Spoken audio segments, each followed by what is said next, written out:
today we're joined by Jonathan Nicholson of the CAA, and I'm going to try and get your title correct first time from memory, Deputy Director of Projects and Campaigns in the communication.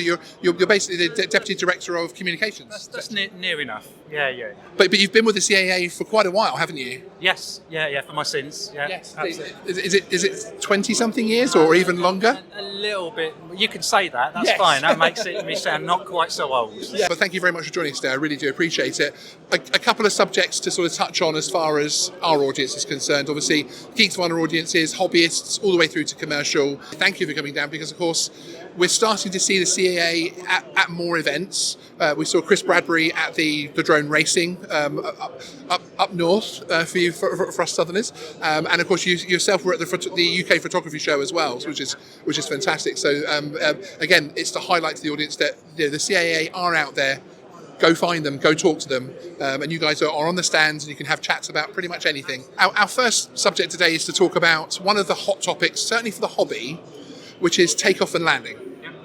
And looking at it from the point of view that it's almost becoming a mythology, from the point of view that previously hobbyists never really thought about where they're taking off from the point of view of the landowner is concerned.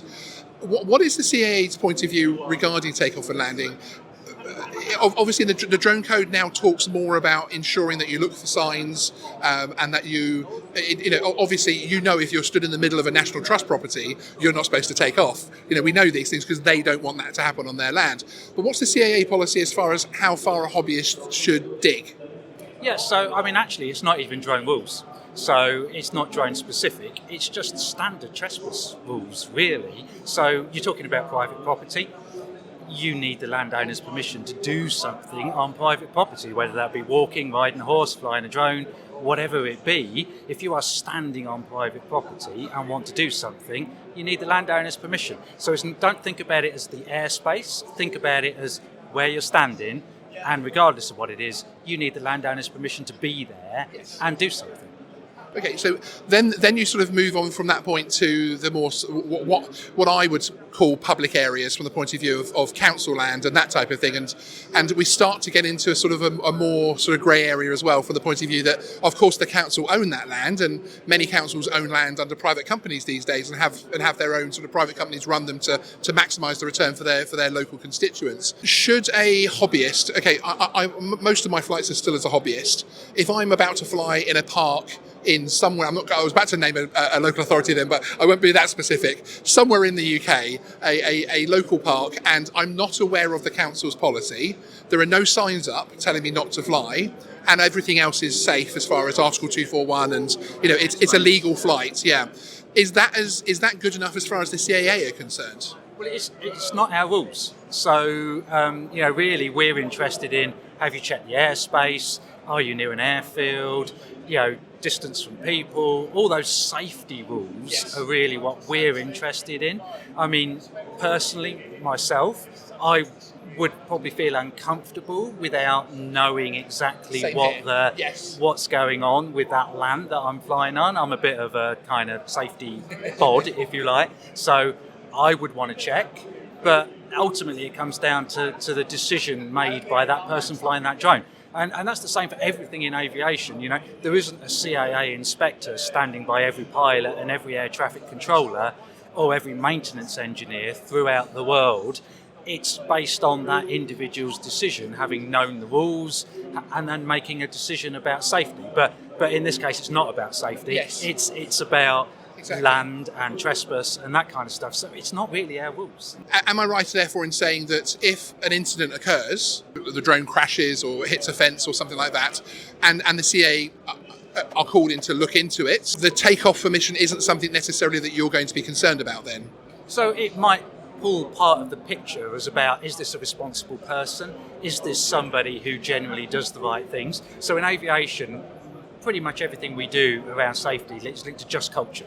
So it's really important that people feel that they can report safety incidents. Yes. It's not so big in the drone world at the moment, but we want to move to the place where it's equivalent with the rest of aviation. Absolutely. Whereas, for example, if a maintenance engineer or a pilot makes a mistake, they report it so that somebody can do something about it or learn from it, and that's really important, and that's what we call just culture. So if you've gone through the right stages, you've done the right checks, you've done everything that you could reasonably expect you to do, and something still happens, then just culture may well come in and go, well, actually, you did everything that could be expected of you. But if you haven't, that then starts to build up a picture of, is this person generally doing the right kind of thing?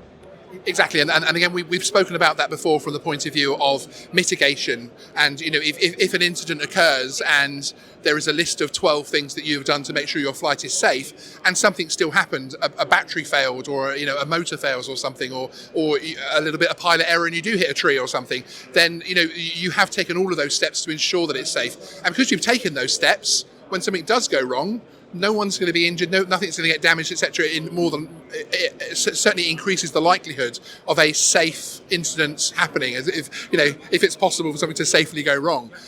Okay, so in terms of the CAA, then what we're saying is that not that you're not concerned, because of course you're concerned that all drone use is responsible, but that it isn't the thing that hobbyists should have foremost in their mind in terms of the drone code. The drone code, they need to be thinking about all of those 23, 24 points, and really that's the focus. And obviously, with as you're saying, trespass is a separate issue, which can be criminal, can be civil, but really the priority there is to ensure that if you are on someone's land and they do ask you to leave, that you leave, because of course it's only when you refuse that it becomes a police matter. And any kind of enforceable issue from that point of view, of course. So no, I think that's good clarity, because I feel like the takeoff and landing thing, we do have some local authorities in some councils like Newcastle declaring no takeoffs from any of our land and that type of thing. But again, sometimes it isn't possible for your average hobbyist to identify who owns the land, apart from the fact that it is a park or it is a safe, I was going to say safe roadside, but that wouldn't be particularly safe, but a safe cutting, etc., to take off from. And, I feel like the hobby's starting to fall back a little bit from the point of view that people are very nervous about taking off. But it's taking every step you can, isn't it? Rather than having to have a signed declaration from the landowner to say you can be here. Yeah, but it's also coming back to what you said earlier in the conversation about the drone community being seen to look responsible. And I think there's a lot of education that we all need to do with local authorities, owners of property, big institutions, that kind of stuff, to actually show how responsible drone users are and how it is regulated and how there are rules. Yes. And actually you can be confident in letting somebody onto your land. These are the things to ask them to show you, like a flyer ID and drone registration from an operator, that gives you that confidence that actually this is somebody you're happy to let onto your land. But then that needs the whole community to do the right thing and give the evidence to those people to then let them change their mind. And one thing I would touch on very quickly as well to reinforce it, we had Simon Dale on for an interview during the week, and one of the things he was talking about was the just culture from the point of view of wanting to see more reports coming from the FPV UK members under the Article 16 authorisation, and very much trying to say, look, the CAA aren't trying to catch us out. They're not trying to say, oh, you had 500 crashes and therefore we're not going to renew the Article 16. Actually, it's the assessment of it, because even though there were 500 crashes and there were no injuries, there was no property damage, XYZ, because people are following the Article 16 authorisation correctly, then actually that, ironically, that can be a good thing. And it's trying to get that across to the drone hobby, isn't it? That reporting an incident isn't a bad thing. No. It helps safety. So it's all about helping safety. So you pull it back to, as I say, what we do with the rest of the aviation industry historically. Yes. Those reports are so valuable to everybody. So, if there's incidents in the past where with sort of airliners, if you like, where individual airlines have seen a handful of incidents with a particular aircraft and a particular piece of kit on the aircraft. For that individual airline, that's nothing to worry about.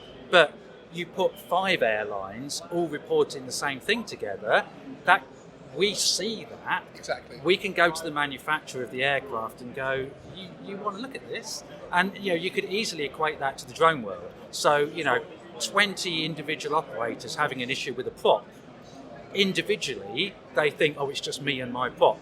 Put those 20 operators' evidence together that we would see because they're reporting to us.